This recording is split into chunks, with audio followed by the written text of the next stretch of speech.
মহাস্থানগড় বাংলাদেশের প্রাচীনতম শহর। বগুড়া জেলার উত্তরে অবস্থিত এই স্থান ছিল খ্রিস্টপূর্ব ৩য় শতাব্দীতে পুণ্ড্রবর্ধন রাজ্যের রাজধানী। বিশাল প্রাচীর ঘেরা এই দুর্গে পাওয়া গেছে প্রাচীন ব্রাহ্মী লিপি, পোড়ামাটির শিল্পকর্ম ও রাজকীয় স্থাপত্যের ধ্বংসাবশেষ।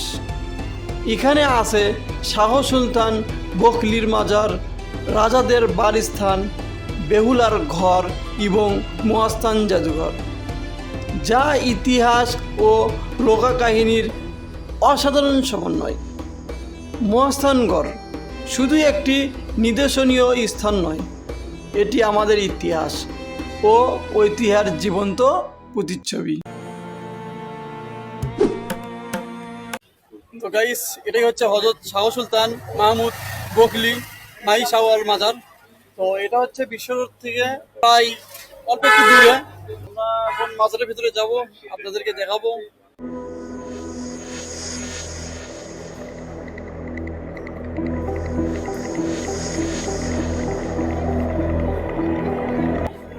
তো গাইস, আমরা দাঁড়িয়ে আছি, আমার পিছনেই দেখতে পাচ্ছেন শাহী মাজার।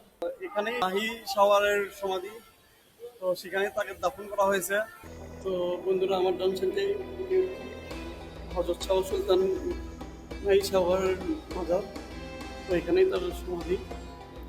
তিনি যখন ইসলাম প্রচার করেছেন এখানে, পরশুরাম যে এখানের রাজা ছিল তাকে যুদ্ধে পরাজিত করে তারপরে এখানে ইসলাম প্রচার করেন। এটাই তার মাজার, আপনারা দেখতে পাচ্ছেন হয়তো। আমি আপনাদেরকে পুরোটা দেখাচ্ছি।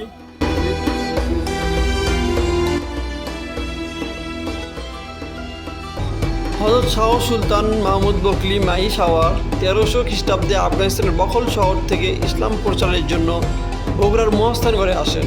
তৎকালীন মহাস্থানগড় ছিল একটি হিন্দু প্রধান ও শক্তিশালী রাজ্য। মহাস্থানগড়ের তৎকালীন রাজা ছিল পরশুরাম। তিনি ছিলেন ইসলাম বিরোধী। মাই শাওয়ার রাজা পরশুরামের বিরুদ্ধে ধর্মযুদ্ধ পরিচালনা করেন। এই যুদ্ধে তিনি বীরত্বের সঙ্গে নেতৃত্ব দেন এবং বিজয় লাভ করেন। যুদ্ধের পর মহাস্থানগড়ে ইসলাম বিস্তার লাভ করে এবং অনেকেই ইসলাম গ্রহণ করেন। মাই শাওয়ারের মৃত্যুর পর তার মাজার মহাস্থানগড়েই প্রতিষ্ঠিত হয়, যা আজও মানুষের জন্য একটি পবিত্র স্থান। এই মাজারকে বার হওয়ার পরেই আমার ডান সাইডে এখানে একটা মসজিদ আছে। তো আপনারা চাইলে এখানে এসে নামাজও পড়তে পারবেন। এখানে বড় একটা মসজিদ আছে, আপনারা দেখতে পাচ্ছেন হয়তো। এটা হচ্ছে মসজিদ, বড় একটা। তো আমার ডান পাশে এখান দিয়ে যাওয়ার ওই পাশ দিয়ে রাস্তা আছে, তো এই পাশেও রাস্তা আছে। তো আপনারা চাইলে এখানে আসতে পারেন, দেখতে পারেন, এই মাজারটা ঘুরে যেতে পারেন। অনেক সুন্দর।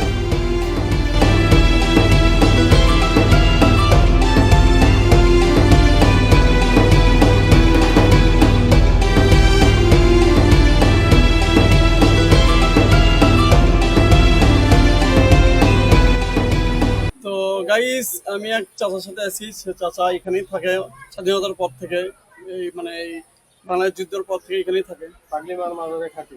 তো এই পাগলিমার মাজারে আমাদের ডান পাশে দেখতে এটা পাগলিমার মাজার। তো এটার খাতিম তিনি। তো এখানে কত বছর ধরে আছেন আপনি? ওই তো 50 বছর ধরে তিনি আছেন। তো এখানেই থাকেন না? তা আপনি তো এর ইতিহাস সম্বন্ধে জানেন না? তো আসলে মাজারটা এর ইতিহাস কি? উনি কামিলি ব্যক্তি ছিল, আল্লাহওয়ালা। হ্যাঁ, তিনি মাজার হয়েছে এখানে। খুব বুজুর্গানি লোক ছিল, খুব জ্ঞানী লোক ছিল তিনি, আলেম জ্ঞানী, খুব ভালো লোক ছিল। তো সেই জন্য তার মাজার এখানে হয়েছে। তো সেই থেকে আপনি এখানেই আছেন? হ্যাঁ। তা এই মাজারটা হবে কত বছর হচ্ছে? স্বাধীনের পর থাকে। স্বাধীনের পর থেকে আপনি কি দেখেছেন তখন, যখন মাজারটা হয়? হ্যাঁ। তা আপনার নাম কি চাচা? আমার নাম মোহাম্মদ জাহিদুল ইসলাম। জাহিদুল ইসলাম। তো চাচার নাম মোহাম্মদ জাহিদুল ইসলাম। তো চাচারা ভালো, খুব সুন্দর। চাচার সাথে কথা বলে আমার ভালো লাগলো। চাচা থাকেন। আসসালামু আলাইকুম। তো দেখতে পাচ্ছেন আমার উপরে যেটা আছে এটাই হচ্ছে মাজার, বড় মাজার। তো গাইস, আমরা এখন যাচ্ছি বেহুলার বাসর ঘরে। তো আমার সাথে চাচা আছে, চাচার সাথে যাচ্ছি আমরা, চাচার গাড়িতেই। তো চাচা বেহুলা বাসের ঘরে দেখতে কিরকম ওইটা? আমরা পড়ছি, দেখছি ভিডিওতে অনেক। তো আসলে ওটা কিরকম? না, জায়গাটা তো ইতিহাসের জায়গা, ওটা আগেকার বাড়ি ছিল বেউলা। হ্যাঁ। হ্যাঁ, সে বাড়িটা ইতিহাসের জায়গায় থেকে জনগণ দেখার মতো ভালো জায়গা আর কি। হ্যাঁ, তো আপনি এখানেই থাকেন না? আপনার বাসা এখানে না? হ্যাঁ, পাশে আর কি। এখানেই চাচার বাসা। তো চাচা আপনি তো অনেক আগ থেকে আছেন, আপনার এখানেই বাসা। হ্যাঁ, তো আসলে এটা যে প্রাচীন রাজারা ছিল, তো তাদেরকে আপনার তাদের সম্বন্ধে আপনার কি ধারণা, মানে কি কতটুকু জানেন আপনারা? এটা কতটুকু না, এটা আজ থেকে 700-800 বছরকার ঘটনা। হ্যাঁ। 700-800 বছরকার ঘটনা, কিন্তু ওই পিঢ়ির লোক তো আর নাই। না। ধরেন একটা মানুষের বয়স হচ্ছে, ধরেন আয়ুষ হলে 100 বছর, আর সেটি 700-800 বছর, তাহলে ওটা ওই কোন যুগের মানুষ ঘটনা। তারপরও জায়গাটা টিকে আছে, ইতিহাসিক জায়গা। হ্যাঁ, এগুলো জায়গা অর্থাৎ এই দেশটা ছিল, পুরোটা ছিল হিন্দু। এটা তো আমাদের কোনো, এখানে তো কোনো মুসলমান ছিল না। বাবা শাহ সুলতান আসলো, কোরআন আলী আসলো, উনিরা আসে যুদ্ধ করে জায়গা দখল করে নিয়ে আস্তে আস্তে ওরা প্রথম এখান থেকে চলে গেছে। তো চাচার কথা শুনলেন যে এখানে আগে প্রথমে হিন্দুরা মানে আসছিল, হিন্দু বৌদ্ধ সেখানে বাস করতো। তারপরে যখন শাহ সুলতান মাইসাওয়ার এই আসলেন, তারপর তিনি যখন আসার পরে এখানে তিনি যখন ইসলাম প্রচার করলেন, প্রচার করার পর এখানে পরশুরামের সাথে যুদ্ধ হওয়ার পর পরশুরামকে হারিয়ে দেওয়ার পরে তারপরে তিনি এখানে ইসলাম প্রচার করলেন। তো তখন থেকে এটাই মুসলমানদের বসবাস স্থান এখানে। আর ঠিক, তো চাচা আপনি তো অনেক আগে থেকে এখানে আছেন না? হ্যাঁ, অনেক আগে থেকে। তো রাজাকে যে জিনিসপত্র অনেক কিছু আসছিল সেগুলো মানে কি মানে লুট হয়ে গেছে না কেউ নিয়ে গেছে নাকি আছে সংরক্ষণ? ওই বর্তমান এখন জাদুঘর যেটুকু জায়গা মালপত্র আছে ওইটুকু আছে, আর ভালো ভালো জিনিসগুলো ওগুলো ঢাকাচ্ছে এখানে গেছে। এখান থেকে ঢাকায় নিয়ে গেছেন? হ্যাঁ, ঢাকায় গেছে। তো অনেক জিনিসপত্র ছিল এই জাদুঘরে। তো জাদুঘরে কিছু কিছু জিনিস আছে, আর ওগুলো জিনিস সব ঢাকায় নিয়ে গেছে। যে মূল্য মাল জিনিস। মূল্যবান জিনিসগুলো রাজারা যেগুলো ব্যবহার করতো সেগুলো জিনিস। তো আমরা এখন যাচ্ছি বেহুলা বাসের ঘরে। তো দেখা হচ্ছে বেহুলা বাসের ঘরে, তারপরে আমরা যাব সেখান থেকে জাদুঘরে এবং আরো কয়েকটি জায়গায় যাব, আপনাদেরকে দেখাবো।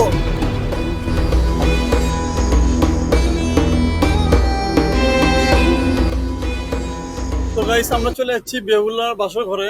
তো এখানে ঢুকতে গেলে আপনাদেরকে টিকিট কাটতে হবে। এটা আমার হাতের টিকিট, আমি টিকিট কাটলাম। তো এখানে টিকিট 30 টাকা পার পিস। তো আমার পিছনে দেখতে পাচ্ছেন বেহুলা বাসর ঘর। তো আমি টিকিটটা দিয়ে আমি যাই আপনাদেরকে দেখাচ্ছি সামনে। তো এখানে টিকিট নিল চাচা।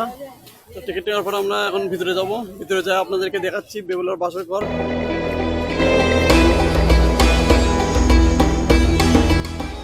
দেখতে পাচ্ছেন আমার দুই পাশে সারি সারি গাছ এবং মাঝখান দিয়ে রাস্তা, অনেক সুন্দর, অনেক সুন্দর এই জায়গাটা। তো আমার সামনেই হচ্ছে বেহুলার যে বাসর ঘরটা, সেই এটা তো অনেক পুরনো।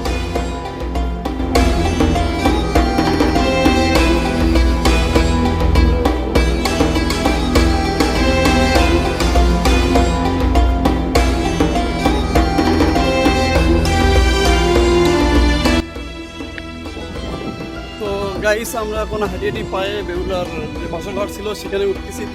আমরা দেখতে পাচ্ছেন আস্তে আস্তে উঠতেছি ওর সামনে। তো এখানে সিঁড়ি দেওয়া আছে।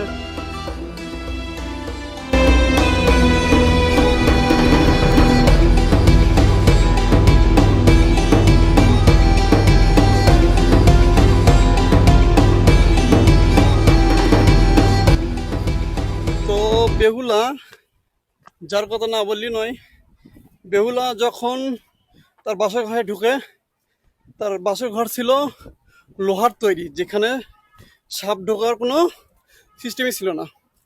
যখন তারা বাসর ঘরে ঢোকে তখন ওই লোহার এক চিপাই দিয়ে সাপ ঢোকে। ঢোকার পর বেহুলার স্বামী লক্ষিন্দরকে কামড় দেয়, তারপরে তিনি সেখানেই মারা যান। তো মারা যাওয়ার পর বেহুলা তার স্বামীকে নিয়ে জিয়তকূপে চলে যায়। তো সেখানে যাওয়ার পরে তার জন্য অনেক সাহসিকতা দেখায় এবং জীবনের ঝুঁকি নিয়ে তার স্বামীকে বাঁচানোর জন্য তো মূলত এইখানে বেহুলা গোসল করতো। তো এটাই হচ্ছে বেহুলার গোসলখানা। তো এটা বেহুলার গোসলখানা, এখানে বেহুলা গোসল করতো। তো আপনারা দেখতে পাচ্ছেন। তো এটা হচ্ছে বেহুলার বাসর ঘর। আমার ডান পাশে দেখতে পাচ্ছেন, এখানে এটা বেহুলার বাসর ঘর।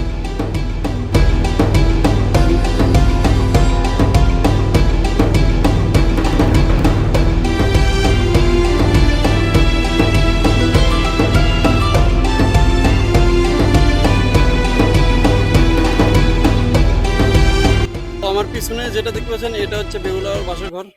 তো আমরা উপর থেকে ঘুরে আসলাম। তো এখানেই বেহুলা থাকতেন।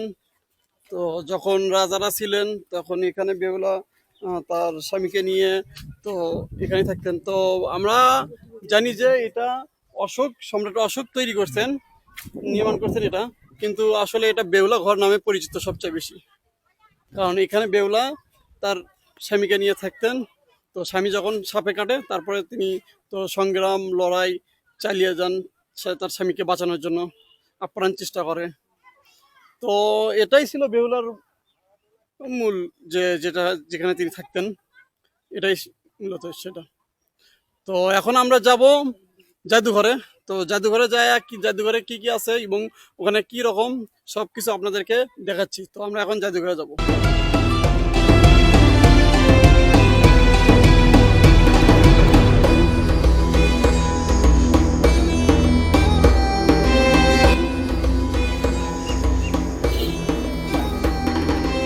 তো গাইস ফাইনালি আমরা জাদুঘরের ভেতরে ঢুকে পড়লাম, মানে এটা বাগান আর কি। তো জাদুঘর আমাদের সামনে মেন জাদুঘর, যেটা মধ্যে ভেতরে ঢুকবো, সেখানে ভিডিও করতে দিবে না। তো আমরা এখানে ভিডিও করতেছি, তো আমরা দেখাচ্ছি। তো এখানে ঢুকতে হলে আপনাদেরকে 30 টাকার টিকিট কেটে আসতে হবে। তো এটা বাইরে থেকে অনেক সুন্দর, বাট ভেতরে কিরকম আছে জানা নাই। বর্তমানে আমরা এখন ঢুকবো, সেখানে ঢুকে আপনাদের হয়তো দেখাতে পারবো না, বাট বলবো বার হওয়ার পরে আসে।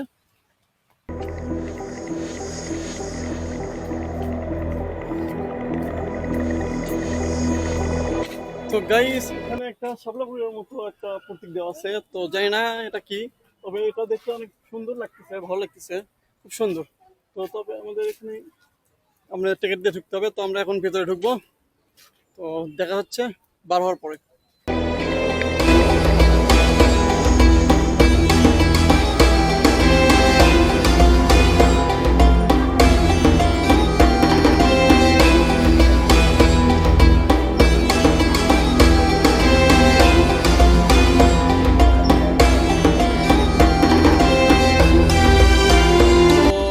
আমরা জাদুঘরে ঢুকছিলাম। তো জাদুঘরে দেখলাম সেখানে আছে রাজাদের সামগ্রী, রাজাদের আপনার পোশাক আশাক বা রাজাদের মুদ্রা, টাকা এবং দেবদেবীর পূজা মূর্তি, এগুলোই ছিল।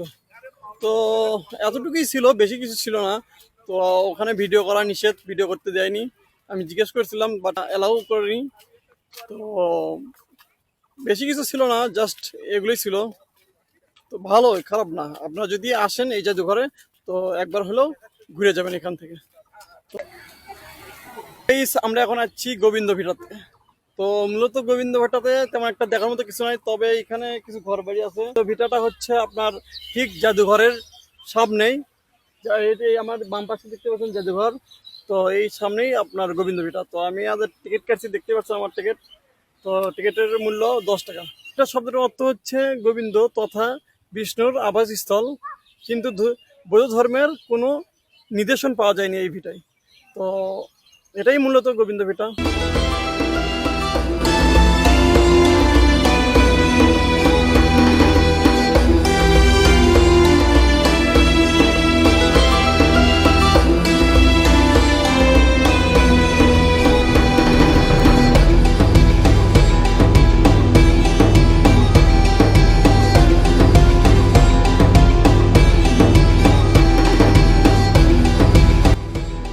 দাঁড়িয়ে আছি জিয়ত কুণ্ডের সামনে। রাজা পরশুরামের সৈন্যদের এখানে যখন আহত হচ্ছিল তারা, তখন এখানে নামে নাকি তারা আবার ঠিক হয়ে যাইতেছিল।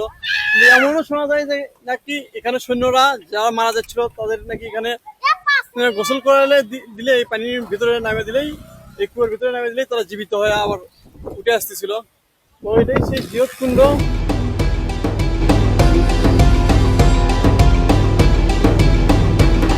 পরশুরাম এখানেই থাকতেছিলেন। তো এটা হচ্ছে পরশুরামের প্রসাদটা, বর্তমানে বিলুপ্তর পথে। তো এখানে অনেক গাছ আছে দেখতেন। এটা ছিল মনে করেন 1600-1700 খ্রিস্টপূর্বে ধারণা করা হয় যে এখানেই পরশুরাম তিনি থাকতেন, তার বাসস্থল ছিল এটাই। যে পরশুরাম ভারত থেকে এখানে আসছিল, তারপরে নীল ও নদ এই দুই ভাইকে যুদ্ধে জড়াইয়া তাদেরকে মেরে ফেল দিয়ে সে এখানে রাজত্ব করে। তো গাইস, এটাই ছিল মূল গেট, এখানেই যাওয়ার প্রবেশ পথ। তো আপনারা দেখতে পাচ্ছেন, হয়তো এখান দিয়েই রাজারা যাইতো, এখান দিয়ে যাইতো তাদের প্রসাদে যাইতো। সামনে হয়তো কুণ্ডকূপ, ও এখানে এই রাস্তা দিয়ে যাওয়া যায়। তো আমরা আছি এখানে। তো আমরা আসার পরপরই বৃষ্টি শুরু হয়েছে, তো কিছুটা বৃষ্টি থামছে, তারপরেও আমরা বার হলাম তো আপনাদের দেখানোর জন্য এই বৃষ্টির মধ্যে। তো দেখতে পাচ্ছেন, তো এটা এই দিক দিয়ে সোজা মহাস্থান গড়ে গেছে, যেখানে আছে মাজার। আর এই পাশে আমরা যদি যান এই দিক দিয়ে আপনারা যেতে পারবেন একদম সোজা জাদুঘর। এই ছিল মহাস্থান ভ্রমণ। তো মহাস্থানের অনেক জায়গায় আমরা গেছি, আপনাদেরকে দেখাইছি। তো এসব জায়গার মধ্যে কোন জায়গা ভালো লাগলো অবশ্যই আমাকে জানাবেন। আর এরপর কোথায় যাব সেটা আমার কমেন্ট বক্সে আপনারা কমেন্ট করেন যে এই জায়গায় যেতে, আমি সে জায়গায় যাওয়ার চেষ্টা করব। তো আজকের ভিডিও এতটুকুই, দেখা হচ্ছে নেক্সট কোনো ভিডিওতে। সেই পর্যন্ত সবাই ভালো থাকেন, সুস্থ থাকেন, আল্লাহ হাফেজ।